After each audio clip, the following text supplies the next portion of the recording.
Welcome to the Slop Temple. We pray this video helps. You start by locating the image source inside the drawing so you can remove it cleanly.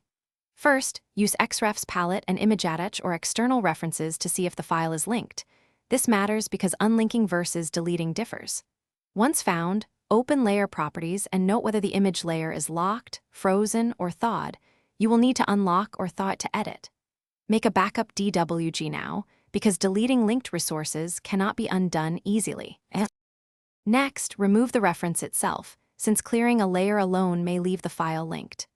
Open the External References Manager and either unload or detach the raster. Detaching removes the link permanently. Alternatively, enable Image Frame to reveal the image boundary, select the image object, and press Erase, or right-click and choose Detach.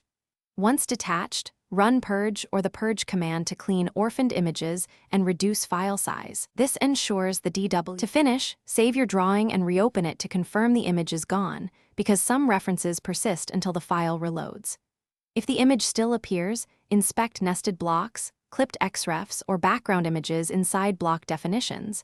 Use Bedit or Refedit to remove inner references.